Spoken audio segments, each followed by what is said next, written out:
Hello, everyone. My name is Yunus Zhu. I'm currently a research scientist at MIT, working jointly with Professor Tom Wizbicki in mechanical engineering and Professor Martin Bezant in chemical engineering. I'm also serving as the co-director of the MIT Industrial Battery Consortium. The research that I am presenting today is mechanical safety of lithium batteries, physics-based models, data-driven approaches, and their intelligent combination. One of the scenarios that we are interested in is electric vehicle accidents. You must have seen this picture in social media. It's about a burning Tesla on a highway. So what happened? According to the accident report, a tow hook from a truck hit the bottom of that Tesla car and its battery pack. Inside that battery pack, one or several battery cells were severely damaged, causing an electric short circuit and the fire of the whole car. Behind this fire is what we call electrochemomechanics, or the interaction between mechanics and electrochemistry. We have mechanical deformation and failure first in this case, inducing the undesired electrochemical reactions, and these reactions in turn generate heat to make the failure propagate. We call it thermal runaway.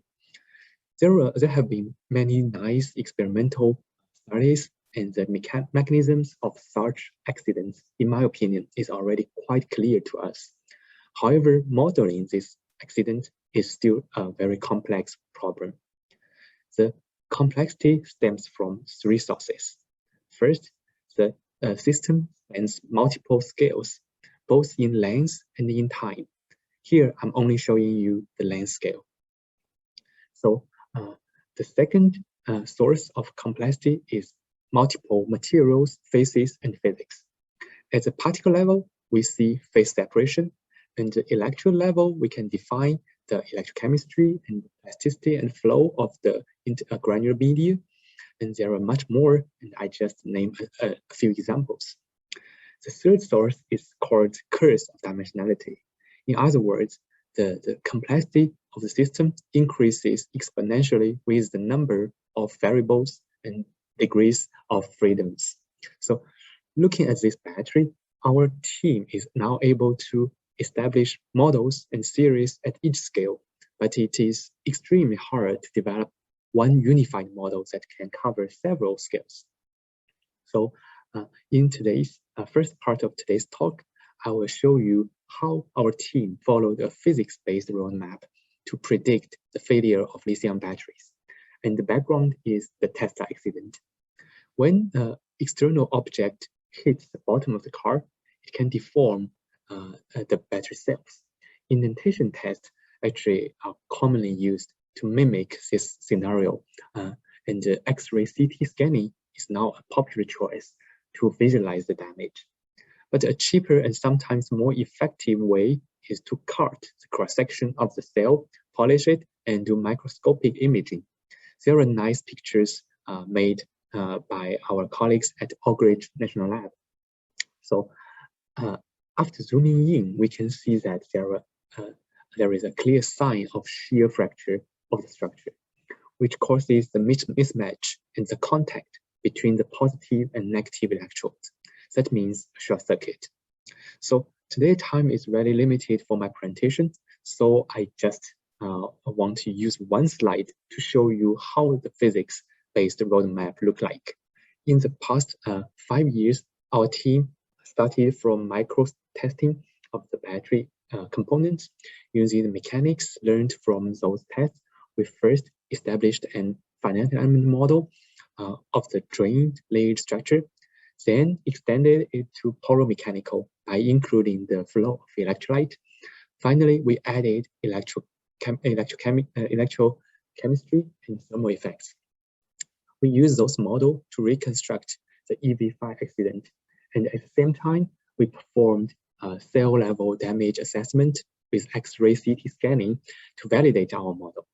So the biggest advantage of this kind of physics roadmap is that it is reliable.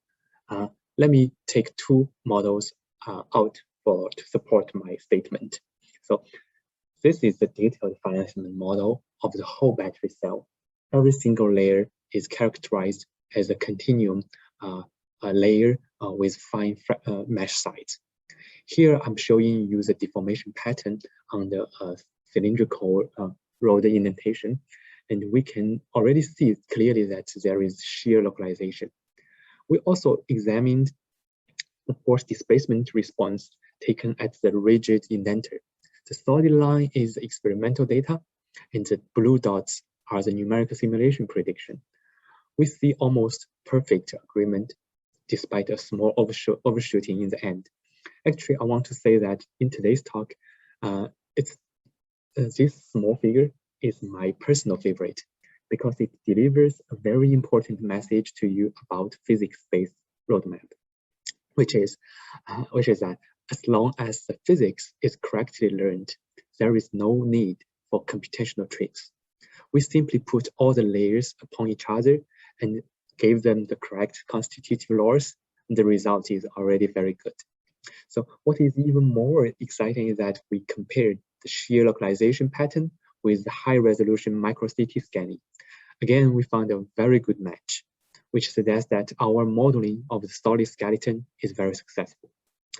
But I still want to point out that this is still not the real structure.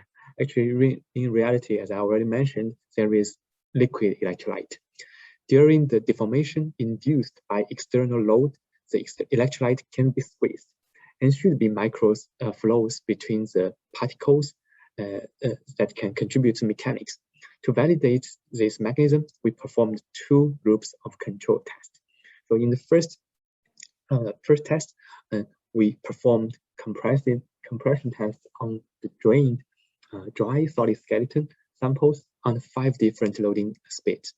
In the second group, we did the same tests on saturated porous electrolyte, which means with electrolyte.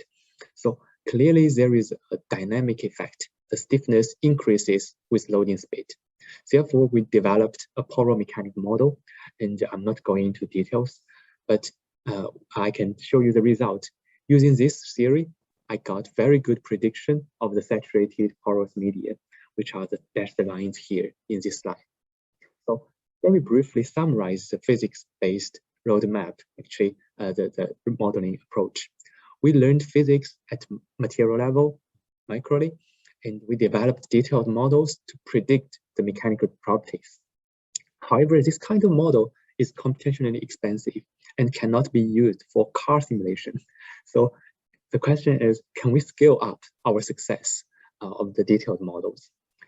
One way is, of course, we can do that. One way is to develop so-called homogenized models, treating the battery structure as one unified material. Our team has very successful models as well, for example, predicting failure with a homogenized model. In this way, we can actually increase the computational efficiency of the model. However, at the same time, I want to point out that we lost a lot of physics. As I said, learning physics is quite expensive at micro scale. Losing a lot of physics is not what we want. Okay, so recently we have seen a lot of progress in a powerful tool called machine learning. So we ask ourselves, can we scale up physics-based models with the help of machine learning? Our first impression of machine learning actually is it is a powerful black box. We parameterized the car crash problem and made use of our high fidelity detailed model of the battery cell and generated 2,600 simulations. We labeled the result as a short circuit or safe condition according to whether there is a crack in separator. And then we randomly divided all the data into 8 groups. 7 were used for training and the remaining 1 for testing. We tried different machine learning algorithms and got 1 classification model and 1 regression model. The classification model finds out which is the safe range for the battery to operate and which range is will cause a short circuit and even fire. And the regression model can tell us how far away we are from that undesired accident. So this is actually a typical example of a data-driven model. So what we use is over 2,600 cases as input and the output is called a safety envelope that can be used by the EV battery management system to make decisions. At the same time, we are also improving our training data. On the one hand, we are developing a robot to do real battery tests at ETH. And on the other hand, we are working with Unreal to make use of their open source data. So from this example, actually, I want to say that we can see that there is a clear limitation of this kind of data-driven approach. So the limitation is that its applicability depends on whether you can get and obtain and afford a big data or not. So this is a big limitation. Then I started to rethink this situation. So actually data is actually not the only thing that we have. What else do I have? So clearly we know some of the physics of the model, right? So this is actually my part one of the talk. So why not implement some already known physics into data-driven approach? Okay, of course, I'm not the first one who come up with this kind of idea. Some pioneering algorithms has already been developed and got initial successes. For example, Rice's paper, in my opinion, is probably the first who proposed the idea of physics-informed neural network, or people call it PIN. They studied the flow of incompressive flow, and as we know, the physics here is Navier-Stokes equation, and the authors solved it to predict the pressure field. So another example is Lu's work here. They used PIN to solve the diffusion equation and other equations as well. In their approach, the concentration field here is described by a neural network, and input are the spatial coordinates and time, and the partial differential equation, initial and boundary conditions were described in the loss function. By minimizing the total loss, they got an approximate solution of the PDE. And based on this kind of algorithm, actually the authors established an online library of PDE solvers. So given this success, we revisited our power mechanics model of the battery with the PIN PDE solver. So we constructed also a neural network to approximate the displacement field of the solid skeleton and the velocity and the pressure of the liquid electrolyte. In this case, the known physics is the power mechanics model that I mentioned in the physics-based roadmap. But here, for simplicity, we only consider the elasticity case. Even so, there is already a lot of residuals and coming from the governing equations and boundary conditions. We then smeared all of them into one loss function and introduced a weight vector to unify it. And then we minimize the total loss function to get prediction. We find that the pressure prediction agrees quite well compared to our simulations. So this framework appears quite simple and effective, but the reality behind it is that we can obtain, using this kind of framework, what we can obtain is highly depends on the hyperparameters, how to tune the hyperparameters, especially this vector, weight vector in our case.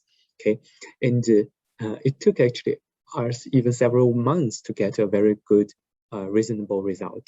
So the question is how to determine the hyperparameters, which is really painful.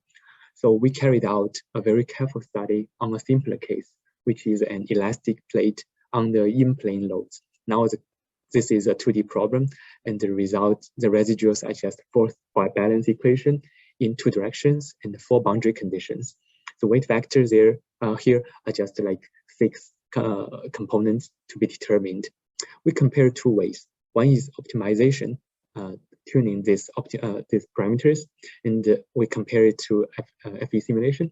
And the other way is that we formulate the total loss function, use the energy method. Here it is the potential energy. I'm not going into details, but showing you the result will be, I will provide the results only. And we can see that in this simple case, the prediction of these two methods is equally good. But to push the algorithms more to their limit, we introduced a hole into the center of the sample. Now we can see that energy-based method correctly predicted stress concentration. However, even after 30 iterations of hyperparameters optimization, we still did not get a good prediction. And to push even more, we carried out a 3-hole tension test simulation, and the comparison conclusions are the same. So based on this pilot study, we found that the conclusion is that following the physics meaning of the hyperparameters can help us greatly help us to find their values.